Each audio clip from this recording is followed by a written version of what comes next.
afternoon. My name is Christine Suarez and I am Skills Coordinator and also Head of MFL at Denbigh High School. Whenever we got together, the English, French and the Welsh departments, we got quite excited really whenever we realised that there was this funding opportunity and it would give us a chance to actually speak together, to meet and to come up with a project.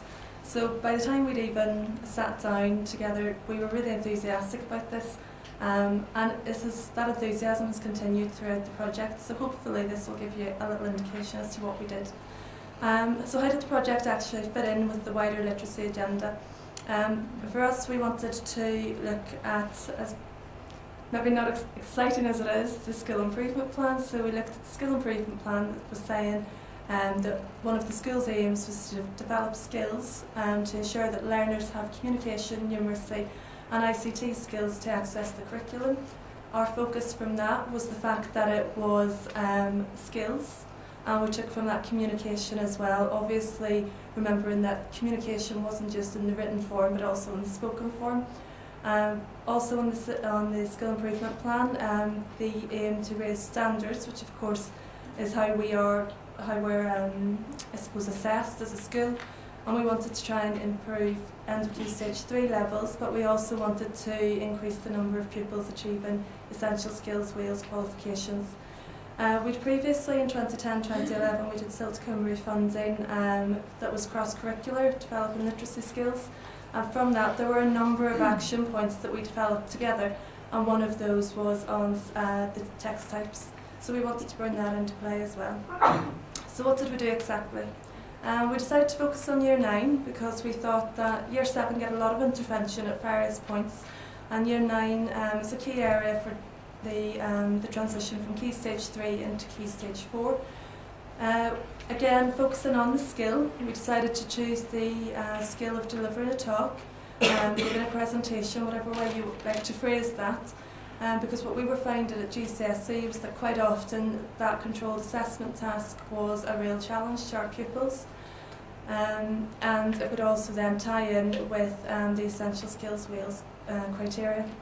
So we sat down together, we looked at the level descriptors for each of the subjects so that we had this common and shared approach as to what we needed to get out of it for end of Key Stage 3. We looked at the essential skills criteria, the requirement to include a talk, and we also looked then at the GCSE requirements. We were aware that we were going to have to measure this and measure the impact of it, so straight away we looked at the data on our pupils, and we were aware that we did have quite a range of students, ranging from levels 4 to level 7.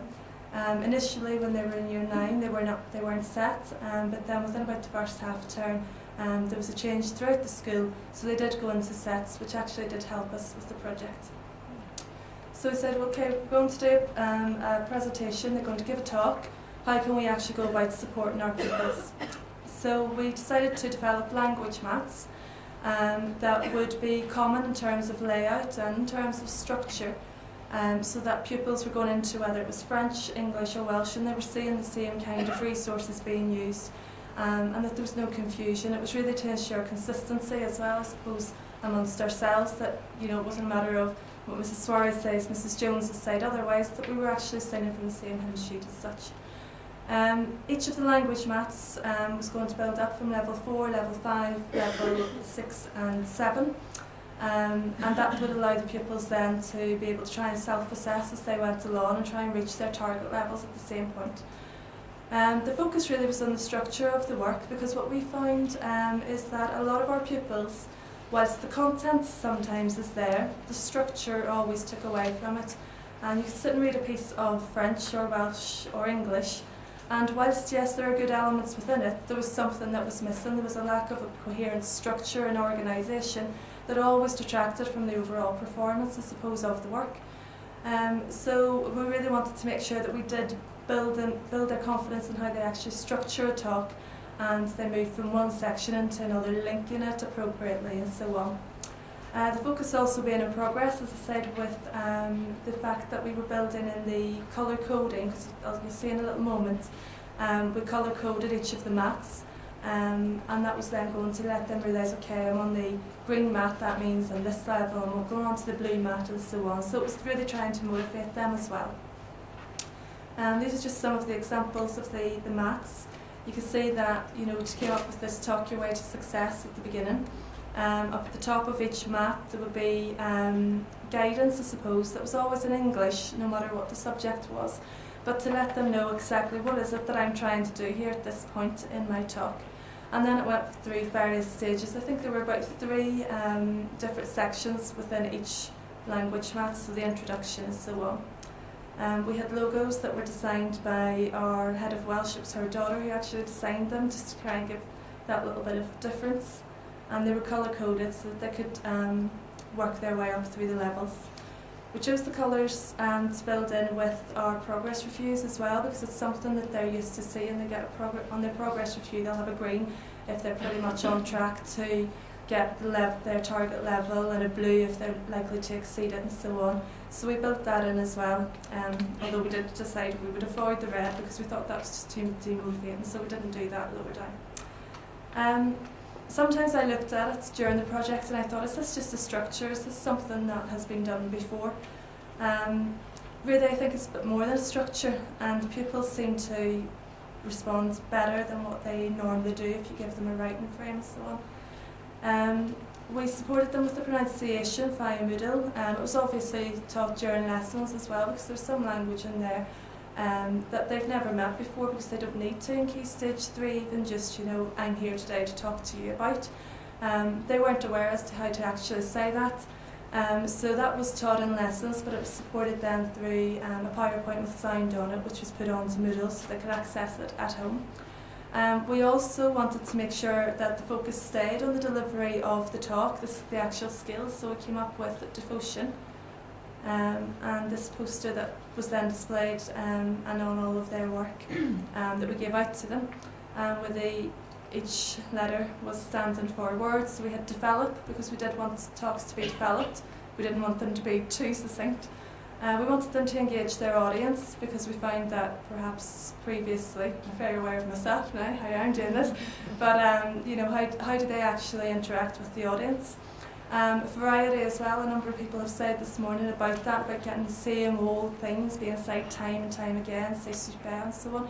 So we wanted them to realise, include variety. Opinion, because it was obvious through our analysis of the level descriptors that was needed. Tempo as well, brought in very much from the English department initially. Although we did have a debate then about, oh gosh, from a literacy point of view, what does tempo mean whenever you're in a music lesson and so on. So, you know, we brought those little bits into our lessons. I for inform, organisation, and then notes. Like the previous group said, notes were allowed, and we thought, well, that's fair enough, because at GCSE they are allowed some notes whenever they're given their presentation. So what's the impact? Basically, we did get a really positive response from pupils. The boys especially liked the structure of the language maths. They felt that they were able to work through it from, I suppose, maybe more mathematical and scientific point of view for those pupils as well. They felt that they knew exactly where they were and where they were going. They were writing at length and speaking at length as well. Some of them were able to speak for about 4 or 5 minutes with the help of their notes, and they did have increased pupil confidence as well. A lot of the feedback that we got from them was, yeah, actually I didn't think I'd be able to do that initially, but I'm really proud of myself now. One of the other things that we had, I think I missed it somehow, was from the Silts Cymru funding. We also purchased video recorders so that they were able to record themselves within their groups, and they were able to self-assess and peer assess.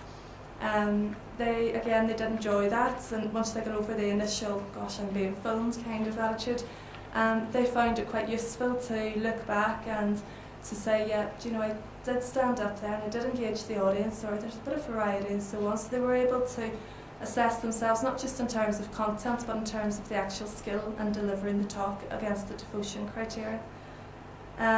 The uptake of full course Welsh as well, it was quite a surprising outcome really. We had hoped that it would increase levels, and it generally did. Certainly in Oracy, for each of the subject areas, their levels were probably above their target levels. The Welsh group that had the input, they were a top set, and they had 50% of them achieved a level 7, which was excellent. And as a result of that, there's been a huge increase in those opting for full course Welsh. We also had one of the trial groups was 9-0, who are our set 4 of 5, so they were really going to be for us. I suppose they were, will they get the level 5, will they not?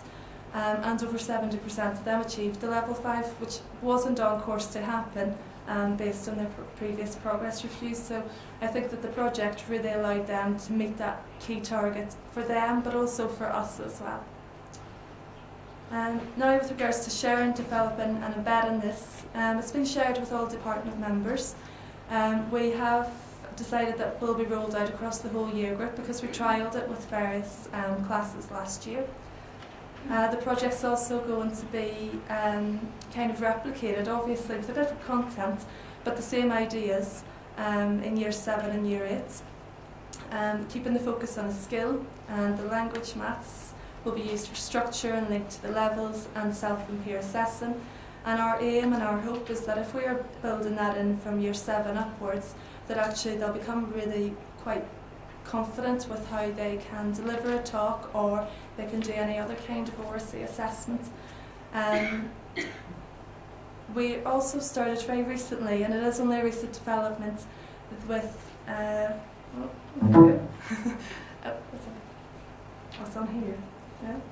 It's a recent development that we are trying to bring in literacy placements as well now to try and support a lot of our pupils with the writing, and the structure that we've used within the language maths for the Triple Literacy Project is going to be incorporated into the literacy placemats as well. So we're using the same kind of language, we're using the same ideas, and with the main focus really being on the structure. Pupils have enjoyed it, and certainly the outcomes for them and for us, because it's given us the enthusiasm to work together. You know, we felt something positive has come out of it, and as I say, we're now building it up further on during Key Stage 3. So it has been really successful. Ciara has supported us a lot as well, so thank you, Ciara, with the filming and so on. But that has been really beneficial just to have that support too. Thank you.